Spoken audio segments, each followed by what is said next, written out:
স্যারের বউ আন্টি খুব লোভী ছিল। আমার কাছে যখন তখন জামাকাপড় টাকা পয়সা চাইত। আন্টির একটা মেয়ে আছে, দেখতে খুব সুন্দরী। আন্টি একদিন আমার কাছে ৫,০০০ টাকা চাইল আর বলল, আমি তোমাকে এমন কিছু দিব যা কেউ দিতে পারবে না। তারপর মাত্র ৫,০০০ টাকার বিনিময়ে আন্টির ১২ বছরের মেয়েকে দিয়ে যা করেছিল তা শুনলে তোমাদের মাথা গরম হয়ে যাবে। তাহলে মূল গল্পটা বলি। কলেজে ওঠার পর আমার একজন গণিত টিচারের প্রয়োজন হয়। তবে সবাইকে বলেও সেরকম ভালো টিচারের খোঁজ পাইনি। শেষে আমাদের ক্লাসে একটা মেয়েকে ওর স্যারের ব্যাপারে কথা বলতে শুনে ওকে গিয়ে জিজ্ঞেস করলাম। জানতে পারলাম কলেজের পাশেই একজন থাকে। উনি খুবই ভালো গণিত পড়ায়। মেয়েটার নাম আর ফোন নাম্বার নিলাম। পরের দিন সকালে ও দাঁড়াল কলেজের গেটের সামনে। আমিও পৌঁছালাম।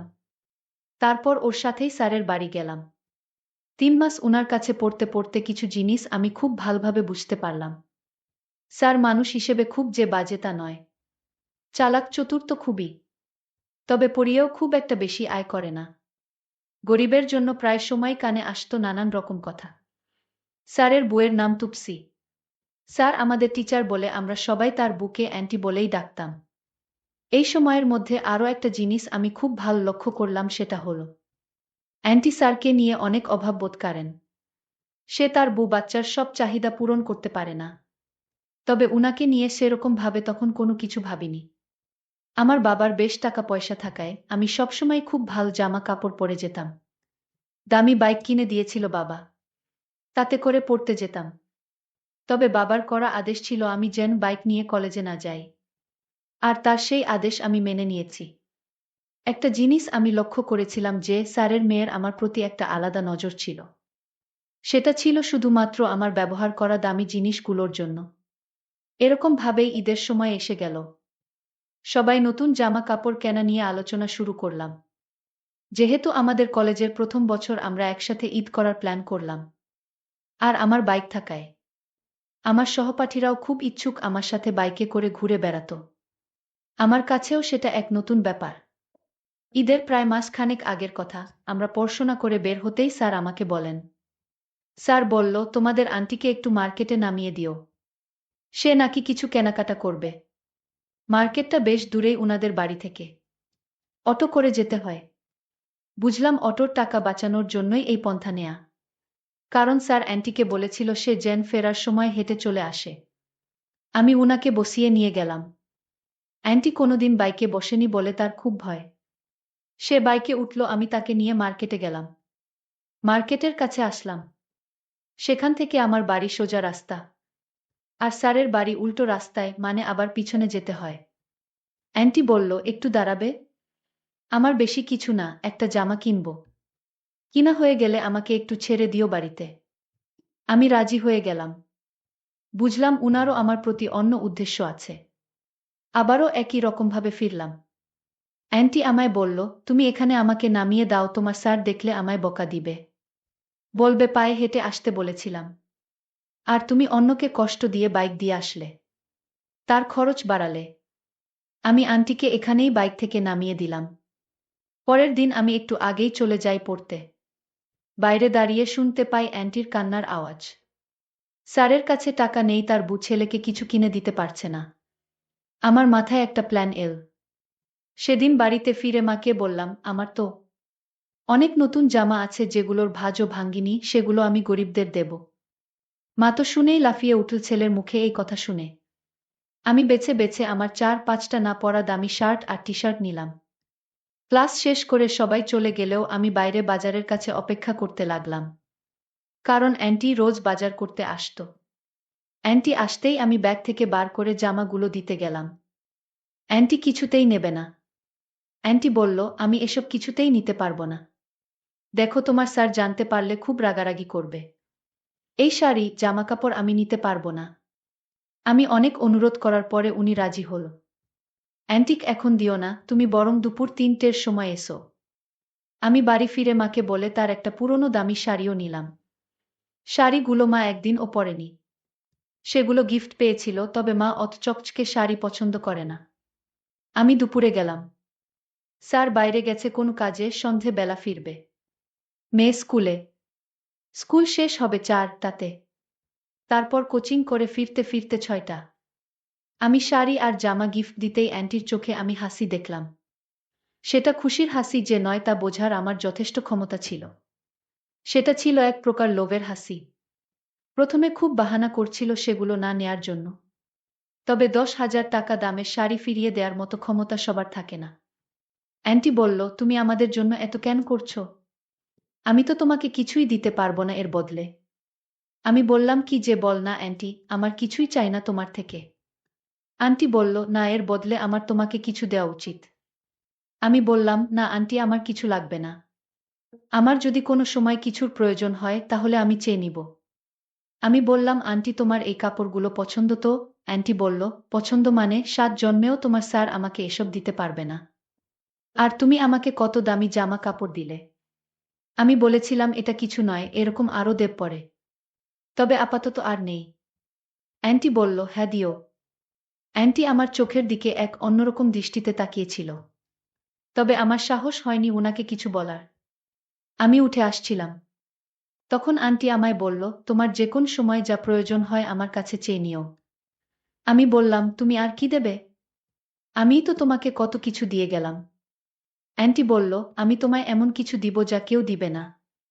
আমি বললাম, আন্টি কি এমন জিনিস আমায় দিবে যা কেউ দিবে না আমায়? আমি চলে এলাম। বুঝলাম অ্যান্টি আমার থেকে আরও জামা কাপড় বা টাকা পেলে আমি যা বলবো তাই দিতে রাজি থাকবেন। তবে আমার কাছে আরও জামা শাড়ি থাকলেও সেগুলো আমি তখনই দিব আন্টি, যখন আমি কিছু পাবো। পরের দিন পড়তে গেলাম। স্বাভাবিকভাবে পড়ে বের হলাম। উনি বারবার পড়ার ঘরে আসছিল আর নানান বাহানায় স্যারের সাথে কথা বলছিল। আমি ভাবলাম আমি ওনাকে এমন লোভ দেখাবো যাতে সে আমার কথাই সারাদিন চিন্তা করতে থাকে, যাতে করে হতাশ হয়ে উনি নিজেই একটা পদক্ষেপ নেয়। আমাদের পড়া শেষ হতেই একদিন সবার সামনে আমাকে এসে বলল, অ্যান্টি বলল, তুমি আমাকে একটু মার্কেটের দিকে ছেড়ে দেবে? কথাটা শুনে স্যার রাগী ভাব নিয়ে অ্যান্টির দিকে তাকালেও অ্যান্টি কোনো তোয়াক্কা করল না। আমিও না বলিনি। অ্যান্টিকে বাজারে নিয়ে আসলাম। বাজার আসতেই থামাতে বলল। আমি বাইক থামাতেই উনি নেমে পড়লেন। আমি মার্কেটে নামিয়ে দিয়েই চলে গেলাম। ঈদের আগের শেষ ক্লাস ছিল আমাদের। আমি যথারীতি আগে গিয়ে হাজির। স্যার তখন বাথরুমে। আন্টি আমায় বলল, তোমার ফোন নাম্বারটা দেবে? আমি দিলাম। তাড়াতাড়ি আমার ফোন নাম্বারটা নিয়ে চলে গেল। ঈদের তৃতীয় দিন বিকাল বেলায় আমি রেডি হচ্ছিলাম। ক্লাসের বন্ধুরা বেরাবো একসাথে। একটা অজানা নাম্বার থেকে ফোন এলো। হ্যালো, কে বলছেন? আমি তোমার আন্টি গু। আমি বললাম, হ্যাঁ অ্যান্টি বলেন। অ্যান্টি বলল, তুমি আজ আসবে এখানে? একটু দরকার ছিল। আমি ঘুরতে যাওয়ার প্ল্যান বাদ দিলাম। আমি বন্ধুদের সাথে ঘোরাঘুরির প্ল্যান বাদ দিলাম। আমি আমার বন্ধুদেরকে বুঝিয়ে বললাম, তোদের নিয়ে অন্যদিন ঘুরতে যাব। আজ আমার বাড়িতে জরুরি দরকার আছে। আমি তাদের মিথ্যা কথা বলে স্যারের বাড়ি চলে গেলাম। ঘরের ভিতর ঢুকেই দেখি অ্যান্টি আমার দেয়া দামি শাড়িটা পরে দাঁড়িয়ে আছে। আমি আন্টিকে জিজ্ঞেস করলাম, স্যার কোথায় আন্টি? আন্টি বলল, তোমার স্যার বাড়িতে নেই। আমার মেয়েকে নিয়ে বাহিরে গেছে। মনে হয় কোথাও ঘুরতে গেছে। তাহলে আন্টি আপনি বাড়িতে একা? যাই হোক, আন্টি আমায় ফোন দিলে কেন? আন্টি বলল, দরকার ছিল। আমি বললাম, কি দরকার বলুন?